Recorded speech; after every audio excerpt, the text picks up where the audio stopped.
Hello everyone. Shri मंगलपाल विद्यालय की online classes में आपका स्वागत है। मेरा नाम है किशन सुतार और मैं आज आपको पढ़ाऊंगा तंतुओं से वस्त्र तक। जी हाँ, जब हम किसी वस्त्र को ध्यानपूर्वक देखते हैं तो हम पाते हैं कि ये बहुत ही पतले पतले धागों से मिलकर बना होता है। जब हम किसी इस धागे को बाहर निकालते हैं खींच के तो ये इस प्रकार से दिखाई देता है। यहाँ पर एक धागे की चित्र है और इस धागे के आसपास में आप देखेंगे कि बहुत ही पतले पतले तंतु निकले हुए हैं। जी हाँ, ये तंतु जब इकट्ठा होते हैं तो निर्माण करते हैं इस प्रकार के धागे का, और जब धागे होते हैं उनको इकट्ठा करके वस्त्र का निर्माण किया जाता है। तो आज का पाठ हमारा इसी के ऊपर है। आप समझ गए होंगे कि धागा, तंतु और वस्त्र तीनों क्या चीज़ें हैं। तो हम अब अपने पाठ को शुरू करते हैं। अलग अलग प्रकार के हम वस्त्र देखते हैं। सर्दियों के लिए ऊन के वस्त्र, गर्मियों के लिए सूती के वस्त्र और रेशम के वस्त्र भी पहने जाते हैं। ये अलग अलग वस्त्र कभी पौधों से, कुछ वस्त्र जंतुओं से और कुछ रासायनिक पदार्थों से मिलकर बनाए जाते हैं। तो ये कुछ प्राकृतिक होते हैं और कुछ होते हैं कृत्रिम। तो यहाँ पर आप कपड़े की संरचना देखिए। ये इस प्रकार का कपड़ा है, इसमें से एक धागा खींच के बाहर निकाला और उसको जब हमने देखा तो इसके ऊपर कुछ तंतु थे। तो ये जो पतली लड़ियाँ थी इनको बोला जाता है तंतु। और ये तंतु या तो होते हैं प्राकृतिक या फिर होते हैं कृत्रिम। प्राकृतिक यानी कि वे तंतु जो हमें प्राप्त होते हैं पादपों से या जंतुओं से। पादपों जंतुओं से जैसे कि सूती के वस्त्र हैं, जूट, रेशम और ऊन, ये सब होते हैं पौधों और जंतुओं से। अब सेपरेटली अगर हम देखें तो यहाँ पे हम देखते हैं कि रुई तथा जूट, ये जो दो चीज़ें हैं ये पौधों से प्राप्त होती है। जूट को पटसन भी बोला जाता है और ऊन तथा रेशम है ये हमें जंतुओं से प्राप्त होती है। ऊन जो भेड़ बकरी की ऊपर की जो बाल होते हैं उनसे प्राप्त होते हैं, और रेशम है वो कोकून नामक एक कीट से प्राप्त होती है। यहाँ पर हम देखते हैं कि जो संश्लिष्ट तंतु हैं वो होते हैं कृत्रिम, या फिर उनको कह सकते हैं संश्लिष्ट। इसका मतलब ये रासायनिक पदार्थों से मिलकर बने होते हैं जिनका पौधों और जंतुओं से कोई लेना देना नहीं होता है। क्या हुआ कि हजारों वर्षों तक वस्त्र निर्माण केवल कैसे होता था? प्राकृतिक रूप से। लेकिन जब खपत बहुत ही ज़्यादा होने लगी, लोगों के पास संसाधन कम पड़ गए, तो उन्होंने अलग तरह के इजाद शुरू कर दी जिसके अंदर रासायनिक पदार्थों से संश्लिष्ट तंतु बनाने की प्रक्रिया शुरू हुई। इसके उदाहरण हैं पॉलिस्टर, नायलॉन और एक्रिलिक। ये हैं संश्लिष्ट तंतुओं के उदाहरण। यहाँ पर आप देखेंगे कि कुछ पादप तंतु हैं जिसके अंदर सबसे पहले है रुई। रुई जो कि कपास बोला जाता है, ये इसका जब फूल है, रुई हमें प्राप्त होती है फूल से, तो इसके फूल जब खिल जाते हैं तो इतने सफ़ेद दिखाई देते हैं जैसे कि पूरे खेत के ऊपर बर्फ पड़ी हुई है। जब रुई में से इसके जो बीज होते हैं उनको अलग किया जाता है तो इस प्रक्रिया को बोलते हैं कपास ओटना, यानी कि रुई से बीजों को अलग करना। ये काम हाथ से किया जाता था करगे की सहायता से, लेकिन अब ये काम ज़्यादातर मशीनों की सहायता से किया जाता है। जूट, जिसे पटसन भी बोला जाता है, ये कहाँ पे पाया जाता है? जहाँ पे ज़्यादा वर्षा हो, और ये वर्षा ऋतु में ही पाया जाता है। भारत के अंदर पश्चिम बंगाल, बिहार और असम, इन तीन राज्यों के अंदर जूट की खेती की जाती है और ये खेती वर्षा ऋतु में होती है। इसके अंदर क्या होता है कि जब इसके ऊपर फूल आने वाले होते हैं उस वक्त इस पौधे को काट दिया जाता है और इसके जो तना है, ये जो तना है इसको पानी के अंदर कुछ दिनों के लिए डुबोकर गला दिया जाता है। गलने के बाद इनके जो तने हैं, इनके जो रेशे हैं, उनको हाथों से अलग कर दिया जाता है और तंतु बना दिए जाते हैं। फिर इनसे तागों में परिवर्तित कर लिया जाता है इनको, यानी कि धागे बना दिए जाते हैं। तो ये इस प्रकार से होता है। अब सूती धागे की कताई है। एक बात याद रखना कि तागा या फिर धागा दोनों एक ही चीज़ है। कताई किसे कहते हैं? रेशों से। रेशे तो पतले होते हैं, उनसे जब हम धागा बनाते हैं या तागा बनाते हैं उसको बोलते हैं कताई। ये कैसे किया जाता है? जैसे एक रुई का गुस्सा है, ठीक है, उसमें से एक जो रेशा है, पतला सा तंतु है, उसको बाहर खींचा जाता है और खींच के उसको लपेट दिया जाता है, ऐंठ दिया जाता है, जिससे ये तागा बन जाता है और इसको बोलते हैं कताई। अब ये जो कताई है ये हस्त तकुए से होती हैं।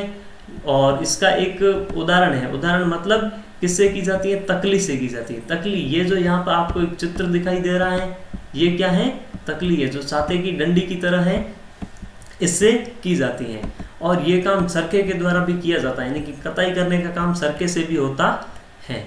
फिर ये काम धीरे धीरे मिलों के अंदर, जो फैक्ट्रियां हैं कपड़े की, सूती बनाने की, वहाँ पे होना शुरू हो गया। 1956 में क्या हुआ था कि एक संगठन का निर्माण किया गया जिसे खादी ग्रामोद्योग आयोग कहते हैं। अब इससे ये देखिए यहाँ पे एक चित्र दिया गया है चरखे का, इस प्रकार से सूत की कटाई की जाती है।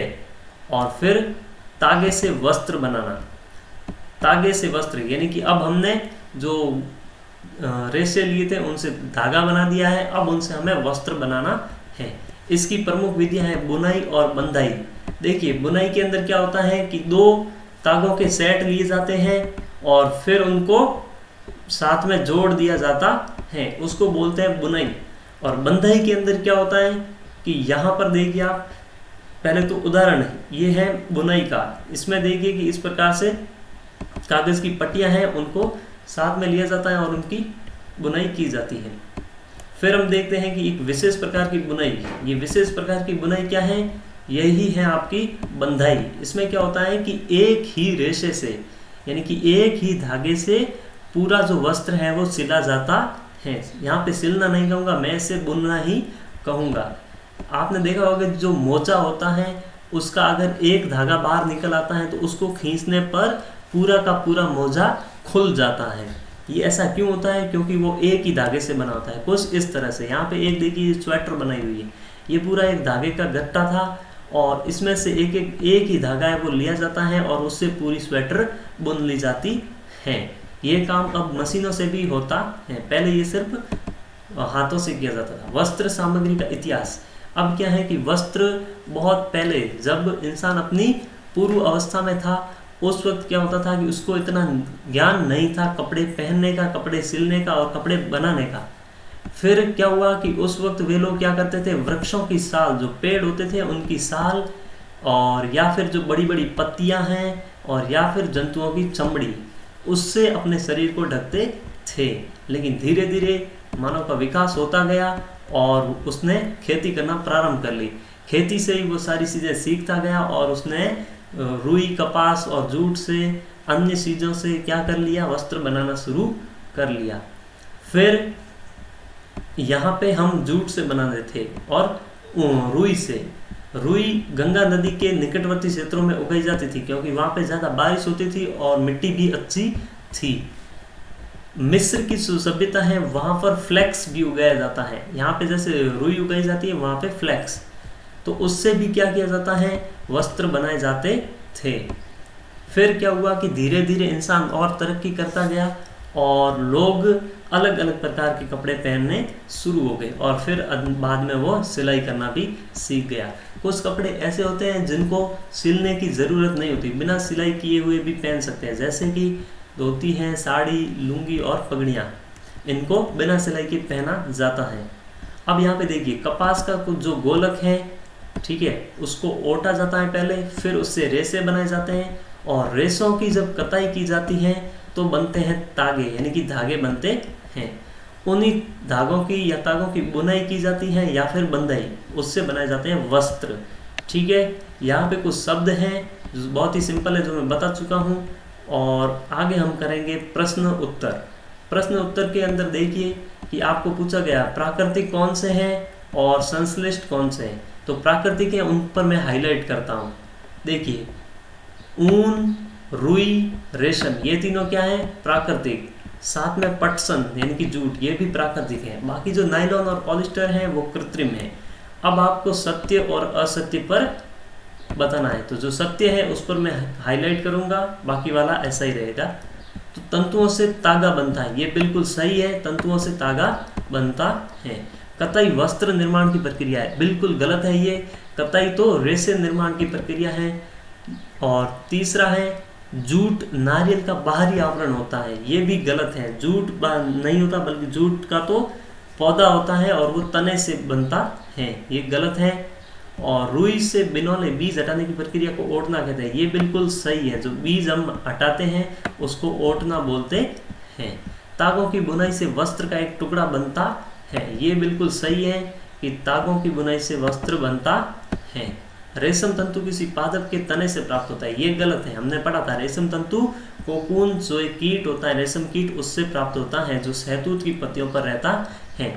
इसको अगर अच्छी तरह से समझना चाहते हो तो मैंने एक और वीडियो बनाया हुआ है 7th क्लास का, उसमें आपको अच्छी तरह से बताया गया है कि रेशम किस प्रकार से बनता है।